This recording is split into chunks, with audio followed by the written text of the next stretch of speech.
Vous cherchez la meilleure marque de microphone niveau rapport qualité-prix incroyable. Regardez cette vidéo, vous allez tout comprendre.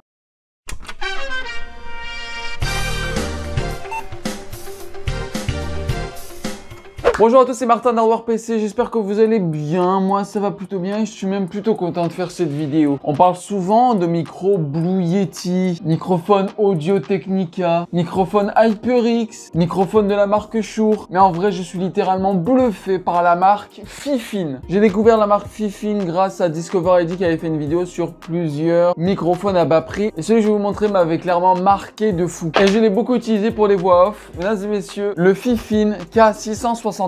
Il est présentement à 36 $ sur Amazon et niveau rapport qualité-prix, c'est une dinguerie. Sérieusement, je suis trop content de ce micro. Il est incroyable. Et je dirais même qu'il est meilleur que le Blue Yeti dont on a l'habitude de voir. Ce microphone est un microphone en USB directement et il y a la seule chose qui est là-dessus, c'est la molette du volume. Et on va le tester tout à l'heure. Niveau rapport qualité-prix, c'est directement lui qu'il faudra aller. Il n'y aura pas de problème si vous êtes un petit youtubeur qui veut commencer ou qui a besoin d'un microphone, même pour enregistrer des voix, des podcasts. Croyez-moi sur parole, celle-là est incroyable et on va la tester tout à l'heure. Mais cette vidéo ne porte pas sur ce micro en particulier parce que c'est ce microphone dont je veux vraiment vous parler. Microphone Fifine K688. Avant, j'avais un micro, c'était un Audio Technica AT20 qui m'avait coûté pratiquement 200 balles. Et sérieusement, quand j'ai découvert Fifine, j'étais abasourdi. C'était incroyable. Ce micro, vous l'avez autour de 100 $ sur Amazon. Et pareil, niveau rapport qualité-prix, une pépite. Mais je l'ai jamais essayé. J'ai vu quelques petites reviews sur YouTube, mais je l'avais jamais vraiment essayé. Et on va l'essayer dans cette vidéo. Donc la boîte se trouve comme ceci. Voici le micro, ressemble vachement au Shure MC quelque chose. MC7B je crois, un truc comme ça, bref j'ai oublié le nom. Alors vous avez évidemment la monture, qu'on appelle une araignée pour éviter les tremblements, avec évidemment son armature pour pouvoir le mettre sur un bras de micro. Vous avez le câble USB, USB-C, et ce qui est bien avec ce micro, c'est que non seulement vous pouvez le mettre en USB-C, mais aussi directement en prise XLR si vous avez une carte son. Donc j'ai appris évidemment qu'entre l'USB et le XLR, il y a un léger changement, mais c'est très minime, car évidemment un XLR c'est bien meilleur quand vous avez une carte son. Et peut-être qu'on va tester ça avec une carte son si j'ai une prise XLR, ce qui m'étonnerait, je vous avoue. Donc voilà, c'est tout ce qu'il y a dans la boîte. J'ai très hâte de le tester. Donc c'est un micro unidirectionnel, donc ça sera juste vers l'avant. Vous avez une touche pour mute et démute. Juste derrière, vous pouvez rajouter votre casque pour vous entendre. Avec la petite molette du bas, améliorer du coup le micro, augmenter le volume du micro. Et au-dessus, pouvoir augmenter le volume de votre casque. Et je vous dirais que c'est pas mal ça. Alors, je vais pas vraiment le tester comme ça parce que pour aller avec le setup, j'ai pris un bras de micro. Parce que je l'ai pris blanc. Alors, c'est un vrai bras de micro bien cheap. Qu'on peut voir de partout, vraiment pas cher, comme la marque Newer par exemple, mais c'est des bras de micro qui tiennent bien. Bon, ça fait comme cheap, vraiment le design c'est exactement le même, vous allez le voir beaucoup de fois. Sinon vous devez aller dans les plus de 100 $ pour avoir des vrais bras de micro et j'avais pas vraiment envie de payer ce prix là et je propose qu'on le mette directement sur le bureau. Voilà le bras de micro qui est posé. Vous avez même du velcro qui vient avec là pour pouvoir attacher les câbles, c'est plutôt magique. Avant de passer au K688, je vous ai dit qu'on allait tester le K669. Donc voilà, le micro, il est chargé en USB, c'est directement du plug and play. Et on va écouter ça tout à l'heure. Là, je vais mettre le micro bientôt. Le micro s'appelle USB PNP Audio Device, donc c'est lui. Et je propose qu'on le teste maintenant. Bonjour, ici Martin de Hardware PC. Là, vous m'entendez avec le son du microphone Fifine 669. Donc j'espère que ça doit être bon. Je peux augmenter un petit peu le volume. Est-ce que là, c'est un petit... Ah, là ça doit péter dans les oreilles, non, n'est-ce pas? Et en fait, en gros, pour l'instant, les courbes, j'aime bien. J'aime bien les courbes, de toute façon, je l'avais déjà essayé. C'est juste vraiment pour vous montrer à quel point j'adore ce micro.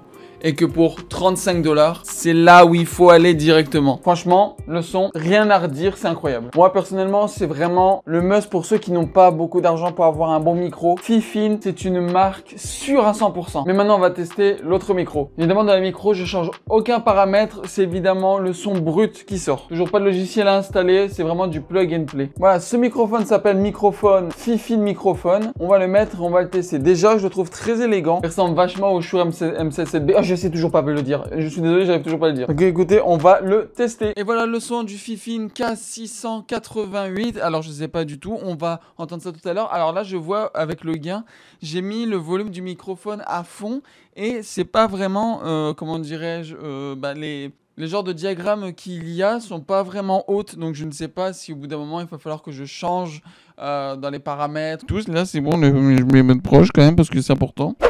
Alors je sais pas du tout, on va entendre ça tout à l'heure. Alors là je vois avec le gain, Oula, j'entends le son. Il y a comme des bruits à chaque fois quand je passe. Je sais pas du tout si c'est normal. Attendez, je vais écouter ça avec les écouteurs. J'entends des bugs quand je parle. C'est très troublant et c'est très chiant à vrai dire. 1 hour later. Bon, mesdames et messieurs, j'ai réglé le problème. Le problème venait du câble. C'est pour ça que le son était dégueulasse. Mais j'ai trouvé un autre câble USB-C. Ah, j'ai même mis le velcro. J'ai fait un petit câble management là avec le velcro autour. Là, c'est plutôt bien. En plus, il est blanc. Donc, ça va très bien avec le bras de micro. Donc, on va retester ce micro là. Et en fait, j'avais découvert quelque chose.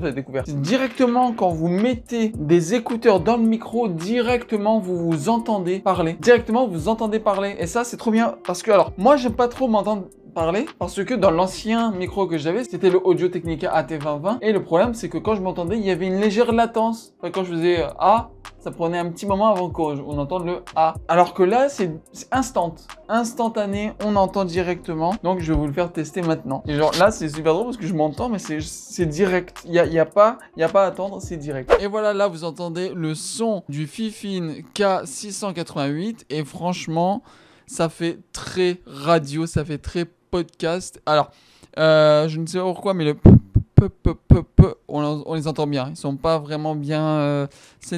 La bonnette là, elle n'est pas incroyable. Surtout que vu qu'il faut parler directement dans la direction du micro, ben, quand vous allez faire des P, des proutes et des papopi-popu, et ben là, du coup, vous allez entendre. Mais le micro, je le trouve vraiment bon. Surtout quand on change de câble, c'est vraiment bon et je suis trop content. Je le trouve bien meilleur que du coup celui que je vous ai présenté tout à l'heure.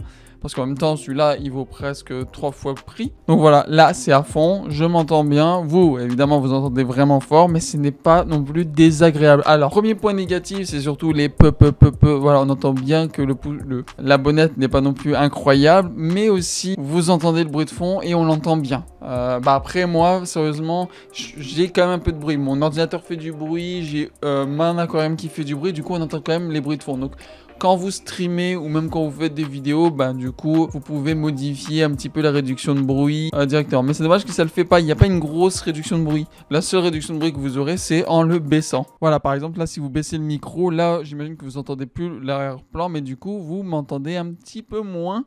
Mais c'est correct. Déjà, le son, il est vraiment bon. Donc, ouais. Moi, je valide totalement. Je validais pas au début à cause du câble, mais si c'était le problème de câble, c'est bon. À prendre un autre câble USB-C, c'est bon. Malheureusement, j'ai une carte son, mais je n'ai pas de câble XLR que je pourrais brancher à ce micro. Mais dans tous les cas, quand vous achetez un micro comme ça, c'est rarement pour avoir une carte son en plus. Sinon, vous pouvez toujours regarder des vidéos, mais vous verrez que le comparatif est très faible. Oui, en XLR, c'est meilleur, mais vraiment d'un tout petit peu meilleur. Mais vraiment un tout petit peu. Il n'y a pas une grosse différence. Et donc, j'ai envie de terminer cette vidéo avec ce micro. Merci à tous d'avoir regardé cette vidéo. C'était Martin de Hardware PC. J'espère que ça vous aura quand même donné envie peut-être de l'acheter ou même d'acheter le Fifine K669 qui est sérieusement vraiment rapport qualité-prix. Et surtout si vous débutez dans YouTube, dans faire des podcasts ou juste parler sur Discord ou streamer, c'est la valeur sûre. Et donc je vous dis à bientôt pour une nouvelle vidéo. C'était Martin de Hardware PC. Salut à tous.